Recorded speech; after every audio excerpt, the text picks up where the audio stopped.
que toutes les sources que j'ai utilisées sont concordantes, que les propos étaient injurieux et à l'endroit de sa personne en tant que citoyen, le fils de l'abbé, de surcroît. Et d'ailleurs, les insultes aussi ont été proférées à l'endroit du chef de l'État, Fakonde.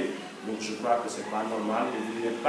Bakayoko n'était pas dans la peau d'un homme politique, il était dans la peau d'un individu qui avait apparemment quelque chose à régler avec les gens. Je déplore ce qui est arrivé, le fait que son véhicule soit incendié. Pour le moment, je ne sais pas qui a fait ça, mais je crois que ce n'est que la conséquence de ce que lui-même a eu à causer. Alors je me refuserai de... Il méritait ça?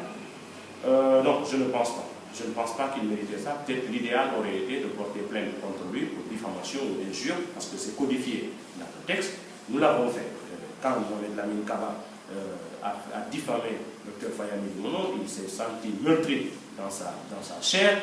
Il a estimé que sa dignité a été bafouée, parce qu'il a tenu des propos qui étaient disproportionnés et qui n'avaient aucun rapport avec la vérité. Dr Fayami Mono, qui est un homme de principe, a utilisé la juridiction, alors pour porter plainte, aujourd'hui, l'affaire est au tribunal. À la différence que, côté UFDG, le président de l'UFDG, là, c'est le bureau politique national de l'UFDG, n'ont pas porté plainte. Peut-être qu'ils ont dû même banaliser, mais ce sont les militants qui sont sortis. Et de votre côté, Mohamed Lamine Kaba est sorti sans problème. Peut-être que c'est parce que vous n'avez pas de militants. Non, mais même si, non, pas du tout, même si on avait... on n'aurait pas suggéré à des militants, et c'est pas ce qui aussi est arrivé à l'UFDG, on n'aurait pas demandé à des militants d'aller s'attaquer. L'UFDG est un parti que je connais bien. Ils ont dit à leurs militants d'aller attaquer? Non, je ne pense pas. Je n'ai pas entendu quelque chose comme ça. Alors, à mon avis, ce n'est pas un parti politique violent. D'ailleurs, les élections de 2010 nous ont prouvé que c'est un parti qui a toujours prôné la paix en Guinée et qui a toujours voulu prioriser la Guinée au détriment quelquefois de ses intérêts. Donc, et Bakayoko est actuellement en prison, qu'est-ce que ça vous dit? Bon, à mon avis, quand le problème arrive au tribunal, il appartiendra désormais aux juges de trancher sur la question. J'espère que le droit sera dit. Et il publie une lettre dont Guinée News s'est fait l'écho, guinématin.com s'est fait l'écho. Est-ce que vous trouvez normal qu'il soit détenu dans des conditions comme il le dénonce? Non, et lui et d'autres Guinéens ne méritent pas d'être détenus dans les conditions que je sais. Vous savez, la situation de nos prisons est véritablement lamentable. J'ai eu l'occasion de rendre visite à des personnes dans les prisons. Très souvent, je viens aussi par curiosité pour voir la situation carcérale en République de Guinée.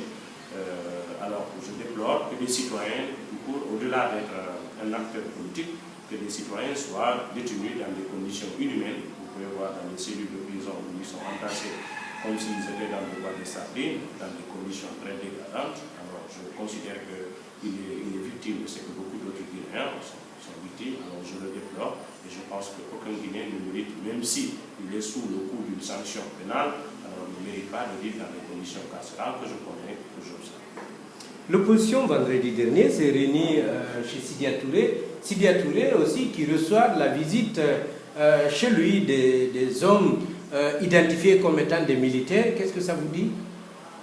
Oui, mais nous avons déploré. D'ailleurs, la réunion de crise qu'on a tenue le vendredi, on a commencé par cette question. C'est trouvé pour marquer notre solidarité à l'endroit de monsieur le président de l'UFR, Sidia Touré, pour ce qui est arrivé à son domicile, parce qu'il n'est pas que le seul visé. Aujourd'hui, on a l'impression que le pouvoir ne supporte plus la contradiction. Alors, c'est comme si on veut instaurer un débat à sens unique. En République de Guinée, un système de pensée unique.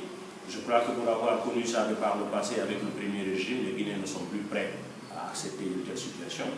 Il faut que la démocratie, qu'on le veuille ou qu'on ne le veuille pas, il faut que la démocratie s'instaure avec toutes les caractéristiques, liberté d'expression, de liberté d'opinion.